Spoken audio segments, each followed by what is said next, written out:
Number 10. Justin Roiland. The creator and voice actor of Rick and Morty was recently fired from his own show after a series of disturbing allegations surfaced about him. Justin was also charged with felony domestic violence against a former girlfriend. He is currently awaiting trial for an incident that occurred in January of 2020, which resulted in him being charged with 1 felony count of domestic battery with corporal injury and 1 felony count of false imprisonment by menace, violence, fraud, and deceit. If he is found guilty, he could face up to 7 years in prison. Adult Swim then decided to cut ties with him, and they released a statement confirming that the beloved animated series will continue on without him. This news came as a massive shock to Rick and Morty fans, because Justin is the voice of the 2 lead characters in the show, as well as various other ones. His attorney released a statement saying, "To be clear, not only is Justin innocent, but we also have every expectation that this matter is on course to be dismissed once the district attorney's office has completed its methodical review of the evidence." But with everything else that's come out about him recently, it looks like his career might have gone out the window permanently. Number 9. Mark Wahlberg. At this year's SAG Awards, the actor presented an award to the cast of Everything Everywhere All at Once, but the decision was highly contested. Viewers were confused why Mark was selected to present the award to a predominantly Asian cast, because he has a disturbing history of racially motivated attacks, most of which seem to have been swept under the rug in recent years. In 1988, he approached a Vietnamese man on the street and used a 5-foot-long stick to knock him down, leaving him unconscious. The same night, Mark approached another Vietnamese man and punched him in the face. After he was placed under arrest, he apparently used racial slurs to describe the 2 men. He was then charged with attempted murder, but ultimately pleaded guilty to a lesser charge. Eventually, he was sentenced to 2 years in prison, but only wound up serving 45 days in jail. Fast forward to 2014, and he applied to have the incident wiped from his criminal record, saying he has now turned his life around. But just because Mark believes he's changed doesn't mean his hate crime should be erased or forgotten about, so it's no wonder people were uncomfortable with the decision to have him present that award. Number 9. Jussie Smollett. The Empire star became the center of controversy when it was revealed that he lied about being the target of a hate crime. In 2019, he claimed that he was brutally attacked by 2 men wearing ski masks in Chicago at around 2 a.m. Jussie then went on Good Morning America to tell his story and said that he was forever changed by the event. But there was already skepticism swirling on social media. He explained that he did not hand over his cell phone to police because he has private pictures and videos and numbers on there, and said that the attack felt like minutes but was probably 30 seconds. But little more than 2 weeks after the incident, Jussie was arrested and charged with filing a false police report. It was eventually revealed that he paid 2 brothers $3,500 to stage the attack, all in an effort to raise his show business profile. The actor was found guilty of 5 of the 6 felony disorder conduct counts that he faced, 1 for each time he was accused of lying to police. As a result, he was sentenced to 30 months probation and 150 days in jail. Although this event has greatly impacted his credibility and reputation in Hollywood, he has recently stepped into directing and seems to be trying to get back into the industry. Number 7. Amber Heard. After losing the highly publicized defamation trial brought against her by Johnny Depp, it would be very unlikely that the actress would ever return to the big screen, let alone the Oscars. Followers of the case were glued to their screens for the 6 weeks that the trial was live streamed, and many felt that the testimonies brought against her were damning. In the end, Johnny was awarded $10.35 million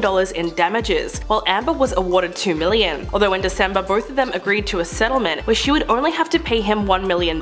In a statement, Johnny's attorney said that he would donate the money to charity because for him, the case was never about money. In her own statement, Amber said that she lost faith in the American legal system, and she also said that the settlement allows her to finally emancipate herself from their marriage. We now know that she's using an alias while vacationing across Europe with her girlfriend and her daughter. She's in Spain right now living her best life in hiding, which is what she's been doing since the trial ended. Considering that she needs a disguise just to travel around, returning to Hollywood might not be something that she's willing to do. Number 6. Loughlin. In 2019, several college coaches and officials became embroiled in the nationwide college admissions scandal, but what actually caused it to make headlines was the involvement of famous actors. Loughlin, the star of Full House, and her husband Massimo Giannulli were said to have bribed college officials with $500,000 in exchange for having their 2 daughters appear to be on the USC crew team in order to get into the Ivy League school, despite the fact that their daughters Bella and Olivia Jade were completely unfamiliar with the sport. The couple pleaded guilty to conspiracy to commit wire and mail fraud, and then they were hit with an additional money laundering and bribery charge. Lori was sentenced to 2 months in prison and is expected to serve her full sentence because there is no time off for good behavior for anything less than a year in the federal system. Aside from the 2-month prison stint, she must undergo 2 years of supervised release, conduct 100 hours of community service, and pay a fine of $150 $250,000. She released a statement admitting to the crime and said, "I thought I was acting out of love for my children, but in reality it only undermined and diminished my daughter's abilities and accomplishments." Number 5. Felicity Huffman. The actress was also involved in the college admissions scandal, along with her husband William H. Macy. Felicity made a so-called charitable contribution of $15,000 to participate in the college entrance exam cheating scheme on behalf of her eldest daughter Sophia Grace May. The Desperate Housewives actress and her husband then made arrangements to do the same for their younger daughter, but later decided against it. After she pleaded guilty to fraud charges, she was sentenced to 14 days in prison. She then had to publicly apologize for her role in the scandal, admitting that she paid to improve her daughter's SAT scores. She said, "I want to apologize to the students who work hard every day to get into college, and to their parents who make tremendous sacrifices to support their children and do so honestly." Felicity and Lori were among dozens of wealthy parents who were charged with participating in schemes to bribe coaches and university insiders to cheat on entrance exams. The scandal, which drew in Hollywood stars, hedge fund millionaires, and athletic coaches, exemplified the advantages afforded to wealthy applicants and fueled debates about fairness and equity in admissions. Number 4. Isaiah Washington. The actor was among the original cast of Grey's Anatomy, and he played Preston Burke. But in 2007, after the show's 3 successful seasons, it came out that he called his co-star Tia Knight a homophobic slur that starts with the letter F. This happened during an argument on set with actor Patrick Dempsey. The fallout was so bad for Isaiah that ABC decided not to renew his contract after the incident. He issued an apology at the time and denied using the word at the 2007 Golden Globes, but he later admitted to it during an interview on Larry King Live, where he said that he used a number of obscenities that he wasn't proud of. He then tried to backpedal and claim that he did not mean to use the slur in a homophobic way. Instead, he used the word to describe someone who was being weak. But the incident greatly affected Tia Knight, who identified as gay. In fact, he had to reach out to his family for support after the altercation hit the headlines, because it really put a spotlight on his sexual orientation. In the end, Isaiah admitted that no one wanted to hire him after the scandal, and he recently revealed that he's retired from acting altogether because the haters won. Number 3. Jared Leto. The actor has always been a bit of a controversial figure, but he's recently come under fire for his obnoxious method acting. This really came to light with the release of the movie Morbius. In order to prepare for his role as Dr. Michael Morbius, Marvel's very first on-screen vampire, Jared put the crew through hell. He would remain in character for the duration of the shoot, even pretending to be disabled in between takes and using his crutches on his bathroom breaks, all because his character in the movie could not walk. While speaking to Uproxx magazine, the director Daniel Espinosa confirmed this and said that his method acting became a major problem on set because he would take far too long to move around between each scene. Apparently, he even had to be given a wheelchair to move around for the sake of speeding him up, because he was just wasting that much time. The craziest part about this was the fact that the movie turned out to be a critical and box office failure, so all of his antics were for nothing. Jared does have a few good movies under his belt, but Morbius was just so bad that it destroyed his reputation as an actor, especially when you add that to his role as a Joker in the Suicide Squad. Number 2. Shia LaBeouf. The 36-year-old actor is known for his bad behavior and questionable choices, which gave him a reputation for being one of the most obnoxious celebrities that Hollywood has ever produced. When he tried his hand at directing, he made a short film called Howard Cantor, which was shown at Cannes in May of 2012. It received significant acclaim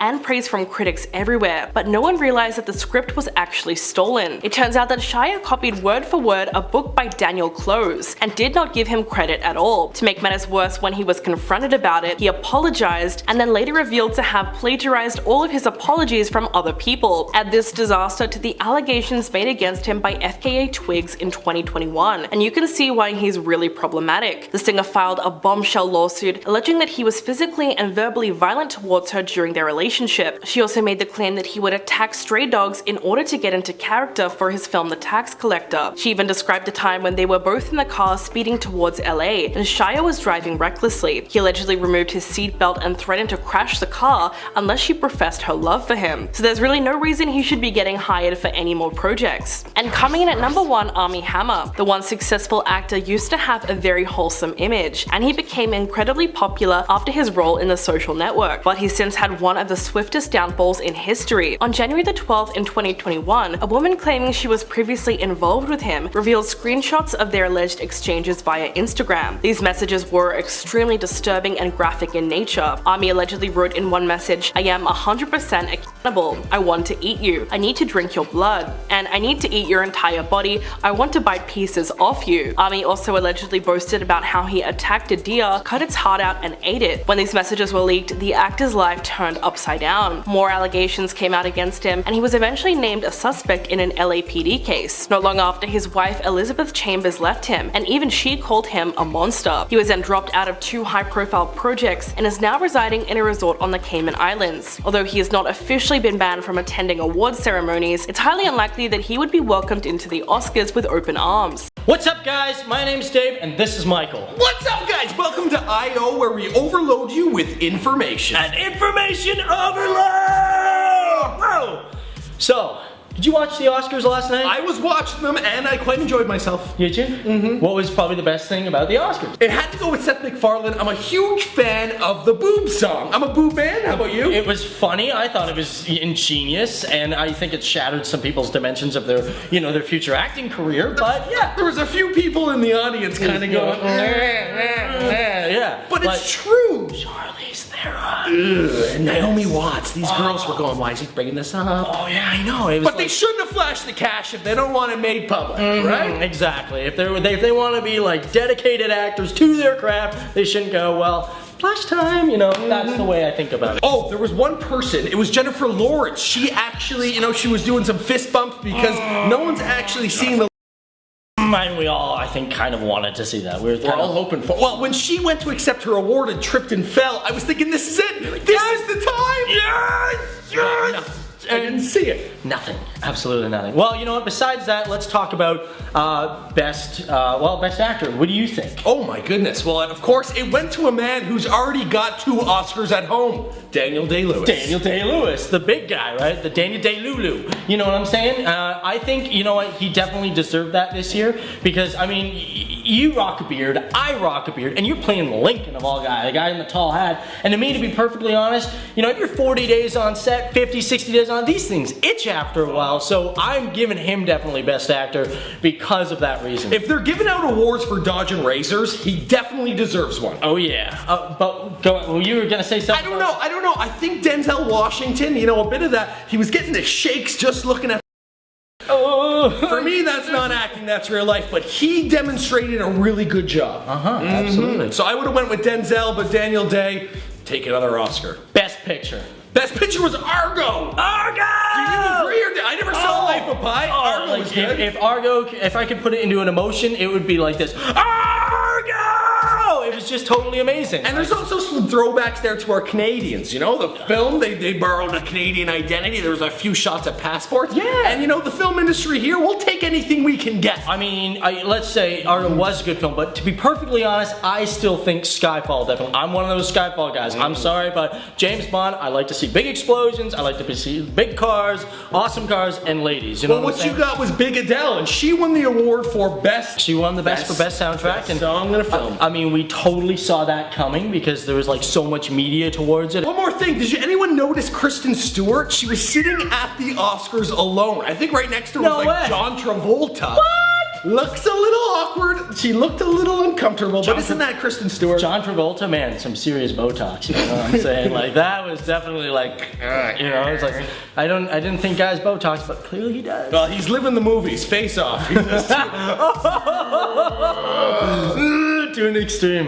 But that's the Oscars, and it was a good time by all. Jennifer Lawrence seems to be clumsier than me these days. Hi everyone, I'm Sandra Matos, and we're covering the 86th Annual Academy Awards here on I.O. Jennifer Lawrence looks stunning in her long red dress, but I'm sure she got a little red in the cheeks too when she found herself fumbling on someone else's dress. Now, she also tripped last year when she made her way onto the stage, so Ellen had a little bit of fun with her this year, saying that how maybe if she wins an Oscar, that they should come and bring down the Oscar to her. Ellen's joking seemed to catch Jennifer off guard a little bit. I think she was hoping that no one saw her trip. This year, the stumble didn't happen in the Oscars, but it did as she arrived to the Oscars. It happened just as she stepped out of the car. Oops, Jennifer, watch your step. So one of the biggest moments of the night that has people up in arms is when Luke Perry and Cameron Boyce were left out of the 2020 Oscars in memoriam segment. This was even more shocking because Luke Perry, best known at the time of his death for his character on Riverdale, was actually featured and one of the nominees for Best Picture.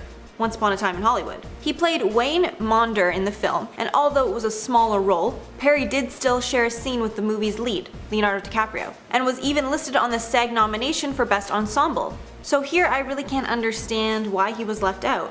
One of the executive producers of the show, Bruce Davis, did an interview with the Washington Post back in 2001 that can help shed a little light on the decision.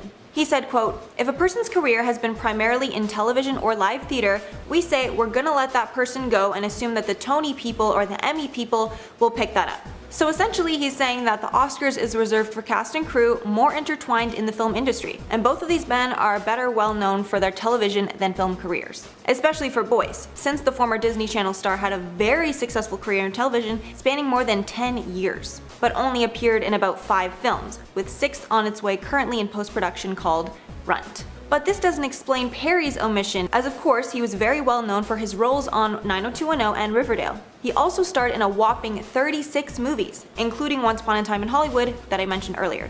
The situation was made even worse when fans noticed that Boyce and Perry were also left out of the Oscars online list, which is longer than the list that's put on air for time constraints. At the current time, nobody from the Oscars has come out and made a statement about it, but considering all the backlash the decision has garnered on social media, I would assume the Academy would do something within the next few days to address the situation. But to lighten things up a little bit, I wanted to fill you in on some of the other standout moments at last night's Oscars. One thing that's been blowing up online is Billie Eilish's reaction to Kristen Wiig and Maya Rudolph's breaking out into song during their comedy bit.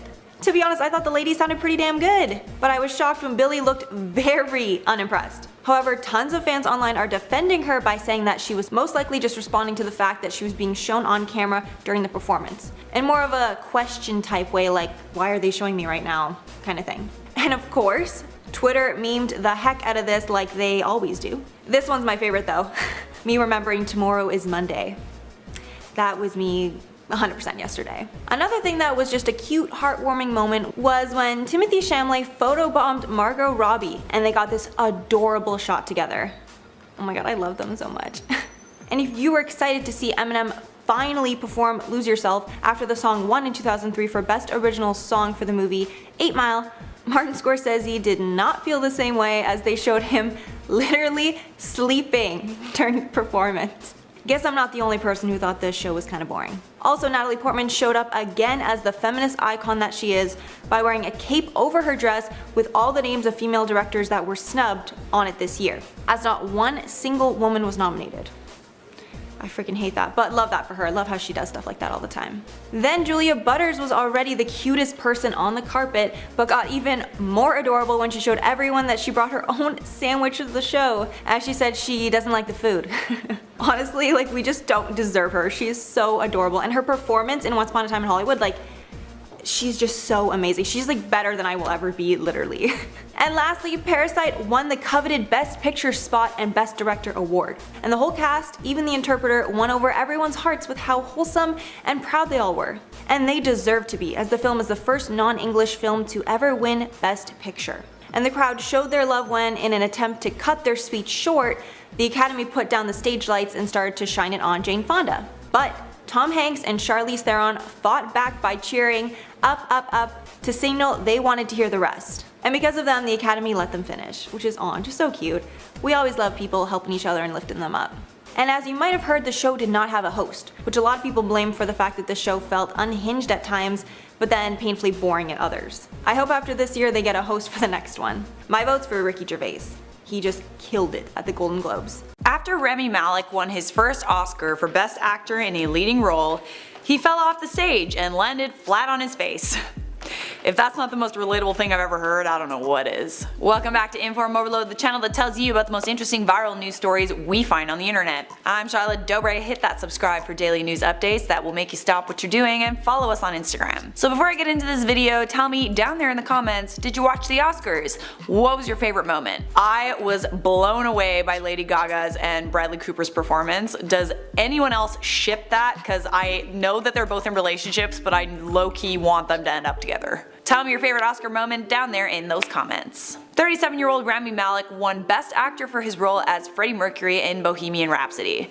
Definitely deserved. He literally was Freddie Mercury. Malek was overcome with emotion and delivered an amazing, inspiring acceptance speech. But most people didn't know that after his win, Rami Malek fell off the stage, landed on his face, and had to be treated by paramedics. Oscar producers quickly cut to commercial as Rami Malek was making his way back to his seat, but people in the audience were taken aback by a loud thud. Thankfully, the fall wasn't televised, but there were plenty of photographers who caught the moment. No one really knows what caused the fall or if Rami Malek was hurt badly. He was helped back onto his feet by several people around him, and he was attended to immediately by paramedics and security while in his seat. They then took him backstage. It's a good thing that Oscar statues aren't made of glass, because otherwise it's likely that his would have broken from the fall. I don't think Rami Malek was too bummed out about the fall though. Sure, he was a little embarrassed, but Bohemian Rhapsody raked in 4 awards, making it the most awarded movie of the year. It also won for Best Film Editing, Best Sound Editing, and Best Sound Mixing. Oh yeah, and was anybody else's mind blown by Queen opening the ceremony? That was unreal, dude. Rami Malek also became the first Best Actor winner of Arab Heritage. So Rami isn't the first person to fall at the Oscars. It happened a couple times before. Jennifer Lawrence famously tripped up the stairs while accepting her Oscar back in 2012. Jennifer Garner also slipped on the stage when she was presenting an award. So it's not unheard of. That stage is slippery, what can we say? Some other Oscar highlights include Alfonso Cuarón winning Best Director for Roma, Best Actress going to Olivia Colman for The Favorite, Best Screenplay to Spike Lee for BlacKkKlansman, and Best Picture going to Green Book. I also low-key heard that Spike Lee was seriously salty after BlacKkKlansman didn't win Best Picture. I'm talking visibly upset, and he actually tried to leave the ceremony after Green Book won. He was stopped at the doors and forced to return to his seat after the speeches ended. When speaking to Vanity Fair reporters about Green Book winning Best Picture at the Oscars after party, he said, "Are you British? Let me give you a British answer. It wasn't my cup of tea." The Academy Awards saw its biggest screw up in its history as the wrong winner for Best Picture was announced. I'm Rebecca Felgate, thank you for joining me here on InformOverload, where we are bringing you all of the latest Oscars news. In a moment as awkward as Steve Harvey's Miss Universe wrong announcement in 2015, actress Faye Dunaway and actor Warren Beatty were presenting the award for Best Picture when they were, allegedly, passed the wrong envelope. The winner of the hotly anticipated award was read out loud to a captive audience at the 89th Academy Awards held at the Dolby Theatre in Los Angeles, as well as in front of millions of people watching live worldwide. Only the wrong movie was announced.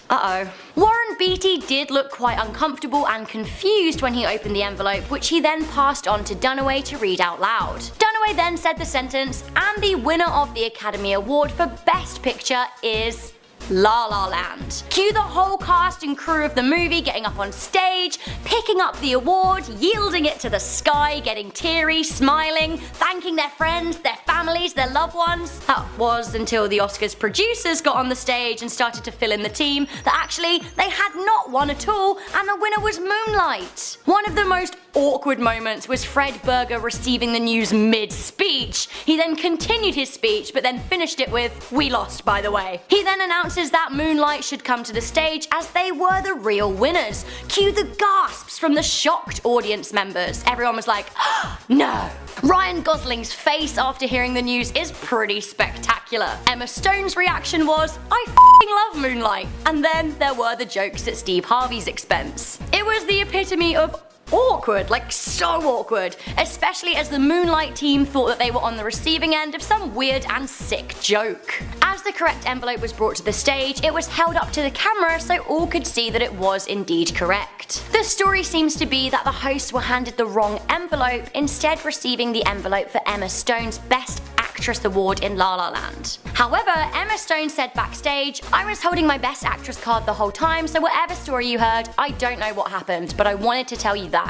It looks like those responsible for the mess up were Brian Cullinan and Maria Ruse, the partners at PricewaterhouseCoopers. These are the people who count the votes and place the winners in envelopes and then give them out to the hosts to read. Obviously, the cast of Moonlight were absolutely delighted as they came to take their award, but their celebrations were marred by the whole messy business. Hopefully La La Land's 5 award wins ease the pain of the awkward mess up, and hopefully the Moonlight team are able to enjoy their award for Best Picture that they absolutely deserve. So, we all know Kevin Hart. Kevin Hart is a comedian, musician, actor and producer, and most recently he has been known for his hosting work. Before being announced as the host of the 91st Academy Awards in late 2018, he had spoken about wanting to present the awards ceremony, calling it the opportunity of a lifetime. Now that opportunity did come knocking, but it was very short-lived as old tweets from Hart surfaced and they didn't paint the 39-year-old funny man in a very good light at all. It seems that the performer had tweeted a slew of offensive statements between 2009 and 2011 prior to the height of his fame.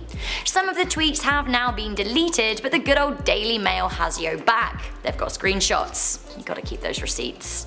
One of them said, "Yo, if my son comes home and tries to play with my daughter's doll's house, I'm gonna break it over his head and say in my voice, stop, that's gay." In 2010, he was also quoted saying that one of his biggest fears is his son growing up gay. The tweets outraged many people, and I totally understand. A lot of people out there were rushing to call the entertainer homophobic.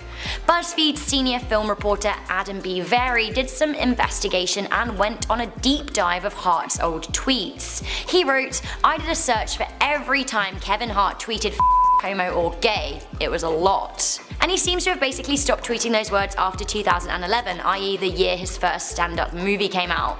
Following the re-emergence of his old tweets, Hart decided to step down from the Oscars. He tweeted out saying, "I have made the choice to step down from hosting this year's Oscars. This is because I do not want to be a distraction on a night that should be celebrated by so many amazing talented artists. I sincerely apologize to the LGBTQ community for my insensitive words from my past. I'm sorry that I hurt people. I'm evolving and I want to continue to do so. My goal is to bring people together, not tear us apart. Much love and appreciation to the Academy. I hope we can meet again." Now Hart is currently performing on tour in Sydney and soon took to tweeting pictures of his crowd. Things haven't actually been so great for entertainment's golden boy in the past couple of years. Now the uproar comes almost exactly a year after his cheating scandal. Last year he admitted he cheated on his wife, Aniko Parrish, who he married in 2016. Their son was born in late November 2017, and it seems that he admitted to cheating on her while she was pregnant, which upset a lot of his fans, not least his wife. Honestly, if someone cheated on me while I was pregnant, I don't know how I could forgive them, so, you know, good on her for trying to get through it. The pair have stuck it out, and Hart called cheating on her the dumbest moment of his life. I guess now he has a few instances to choose from. From Hart's tweets, it seems like he is still hopeful that he will be able to host the Oscars in the future, but who knows what kind of lasting impact the second scandal will have on his career. So, this begs the question, who will host the Oscars in 2019? We haven't had a female host in 5 years since Ellen in 2014, and since 2008 only 2 women have had the opportunity, so I don't know. I hope it goes to the best person for the job, but I hope that more females are considered. You know what, hosting the Oscars is an absolute dream for me. I think winning an Oscar would be a dream for Charlotte, so maybe we can make that happen in the future. I'll present it to her. I'm gonna manifest this as an option. I'm feeling like 2021 or 2022. Please and thank you, universe. After the biggest Academy Awards mistake in history, everyone is wondering who is to blame. Was it on purpose? Was it a mistake? And how are those people going to be punished? How horrible would it be to think that you were getting an Oscar for Best Picture and you're giving your acceptance speech and then all of a sudden your Oscar gets taken away from you because someone wasn't doing their job? Not to mention, it took way too long for them to realize that the wrong name was read. I'm gonna tell you exactly what happened and what's gonna happen to the people who did it right now on IO. Hey there friends, welcome back to InformOverload. My name is Charlotte Dobre and I'm pretty upset La La Land didn't win Best Picture. What's more is I can't even imagine how heartbreaking and frankly embarrassing that Oscar mix-up was for them. So during the Oscars, Warren Beatty and Faye Dunaway were announcing the winner for Best Picture. When they read the wrong name, it took several minutes for someone to rush on stage and fix the problem. Warren Beatty said that the envelope he received was the wrong envelope and was actually the card for Emma Stone's Best Actress win.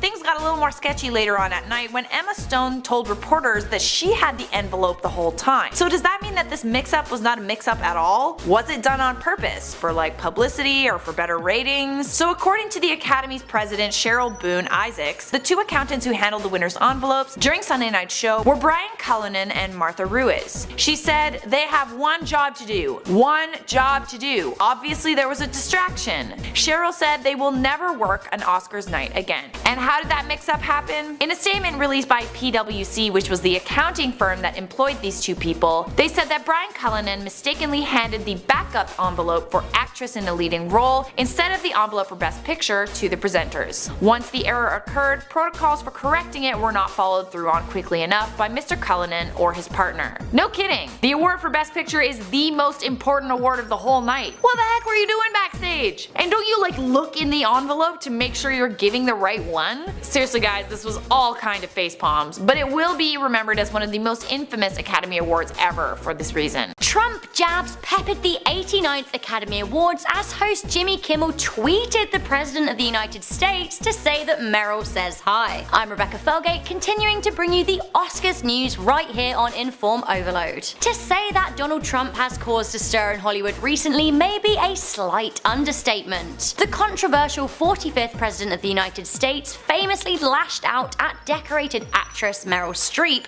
to call her one of the most overrated actresses of all time. The three-time Academy Award-winning Streep was indeed in the audience during last night's awards, and host Jimmy Kimmel took the time to let the president know exactly whose side he was on. Kimmel got Meryl to stand up and jokingly asked the audience to give her a totally undeserved round of applause, to which the audience did.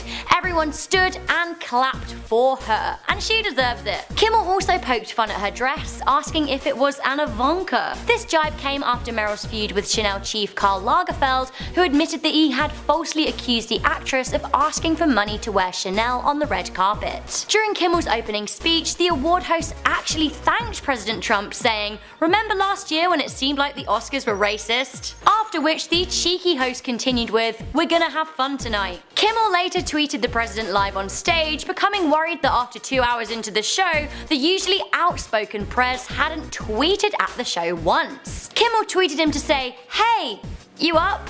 quickly followed by hashtag Meryl says hi. These tweets earned Kimmel a personal record for his most engaged with tweets, as he received hundreds of thousands of likes and retweets. Despite Kimmel speculating that Trump would indeed tweet about the awards in all caps during his 5 AM bowel movement, the president has been uncharacteristically silent. This has led many to speculate that he has finally been able to place a lid on his social media outbursts. Unless, of course, he is plotting a worse revenge. I mean, look at Oleg Arovkin.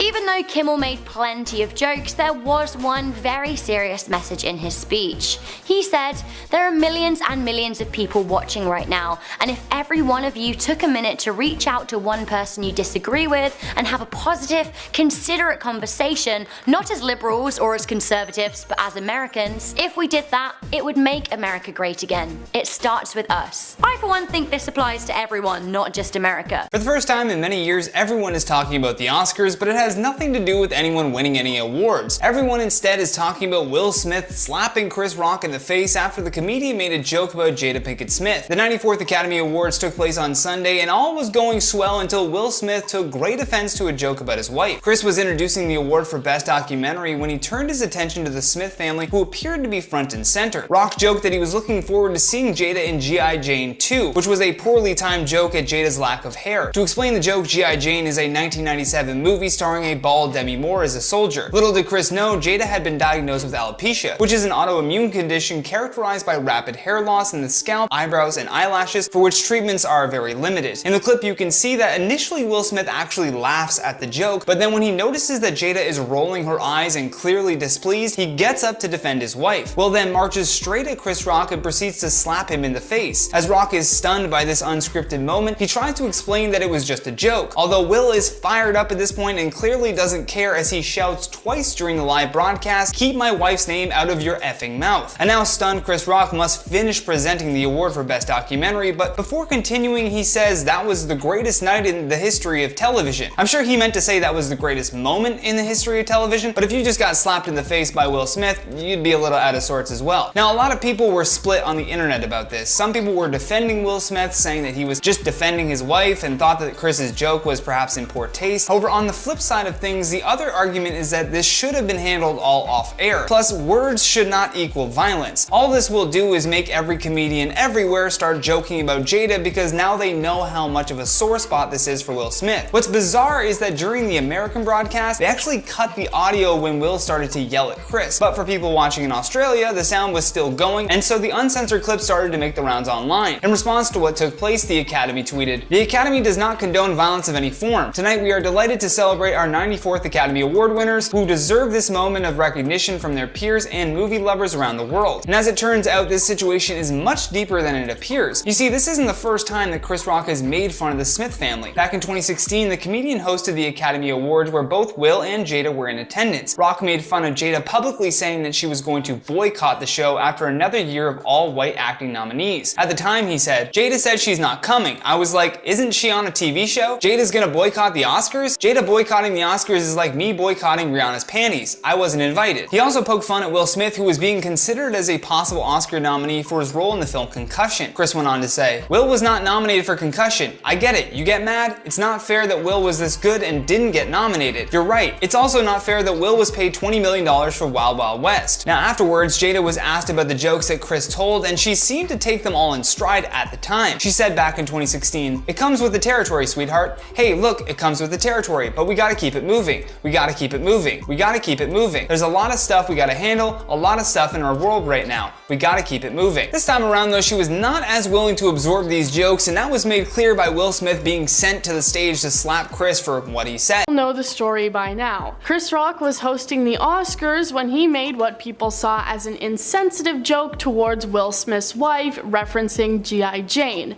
making a comment on the fact that she didn't have any hair.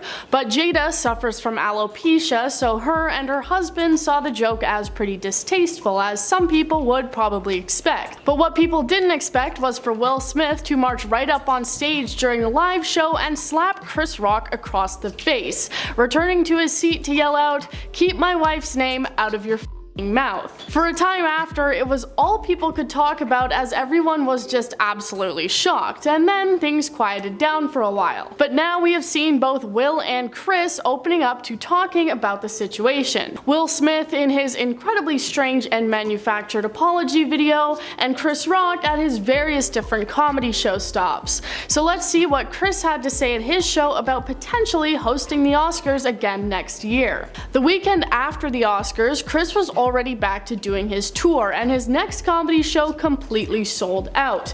Obviously, many of the people were highly anticipating some sort of response to what had taken place, but Chris denied them any satisfaction. On stage, he said, "I don't have a bunch of shit about what happened, so if you came to hear that, I have a whole show I wrote before this weekend, and I'm still kind of processing what happened. So at some point, I'll talk about that shit, and it'll be serious and it'll be funny."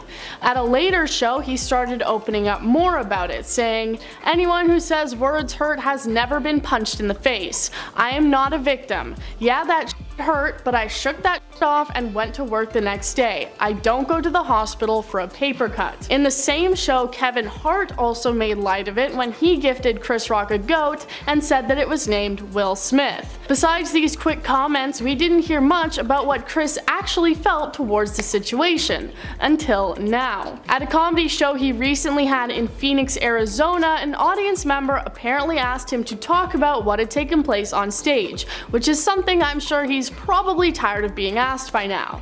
He said that he actually had been contacted by the Academy with an offer to host the 2023 Oscars ceremony. Hosting the Oscars is a pretty big deal for any performer, and if you're asked back to do it for a second time, you should be honored, right? Well, Chris Rock definitely didn't see it that way. He said that returning back to the Oscars stage would be like returning back to the scene of the crime, specifically making reference to the O.J. Simpson trial where he killed killed his wife, a crime that started off with her leaving her glasses at an Italian restaurant. He said that asking him to host the Oscars again would be like asking O.J. Simpson's wife to return to the restaurant, a pretty shocking comparison that left people pretty baffled. A slap and someone dying are on pretty different levels, but alright man. It seems pretty clear from the comments he has made that Chris Rock views this slap as a pretty big deal, despite having laughed it off in shock in the moment. We also know from Will Smith's own comments that Chris Rock and his team have refused any sort of discussion between the two or any apology from Will. Will said in his laughable YouTube apology video that Chris's team said to stop reaching out to him and that they would reach out to Will when Chris decided he's ready.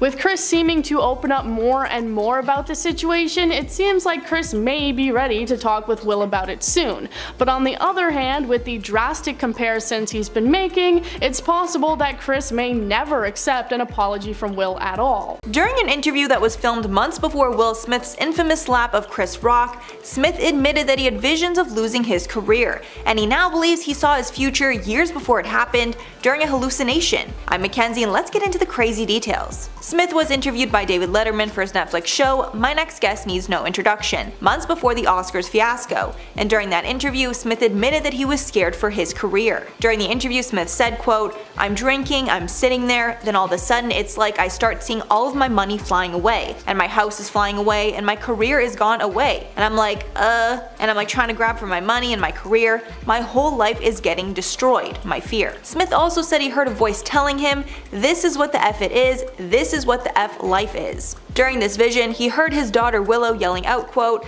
"Daddy, help me. Daddy, how come you won't help me?" This hallucination happened during an ayahuasca trip. Smith admitted he took 14 journeys on ayahuasca in Peru over a 2-year period. Smith called it, quote, "the individual most hellish psychological experience of his life." Apparently years before the slap, Smith started to notice a subtle sickness involving an addiction to material success. This realization happened around when the hit movie I Am Legend was released in 2007. Apparently during one trip, he had a vision that everything he earned over the course of his career would be taken away. However, near the end of that trip, he realized all he cared about was his family, concluding, quote, "Then slowly I stopped caring about my money, I just wanted to get to Willow. I stopped caring about my house, I stopped caring about my career. I got to the point where I settled down, and the voice is still 100%, I still hear Willow screaming, my money is still flying away, but I'm taking deep breaths in, and I'm totally calm, even though there's hell going on in my mind." When speaking more about what it's like to take ayahuasca, he told Letterman, quote, "You're not hallucinating. It's like both realities are 100% present. So you know you're in this room, you're sitting in the room, you don't lose sight. It's not like superimposed on this reality, it's totally separate." The experience also made Smith realize that he can handle anything bad that happens in his life. Mostly because of all the psychological training he had during all his trips, he taught his mind to handle bad news and bad situations. However, that's pretty ironic considering the downfall of his career happened because he had a hot-headed response to Chris Rock making a joke about his wife, Jada Pinkett Smith. Why is Will Smith now blaming Chris Rock for the Oscars slap? He's clearly trying to make his re-entry into Hollywood, as the press tour for his new film Emancipation is kicking into gear. Over the past few weeks, the actor has been making more and more public appearances, and of course, giving more explanations for that infamous Oscars incident. But it's his latest appearance with Trevor Noah on The Daily Show that has got fans really talking. When the conversation turns to the slap, Will says that it was an explosion of anger that was years in the making, and he also seemed to partially put the blame back onto Chris Rock. Will said with a laugh that he has no independent recollection of the fight, but that he understands how shocking that was for people. He agreed that he was in a daze when it happened, and he said, "I was gone, dude. That was a rage that had been bottled up for a really long time. I understand the pain." When Noah speculates as to what caused his outburst, he says flat out that it stemmed from rage going back to his childhood. Quote,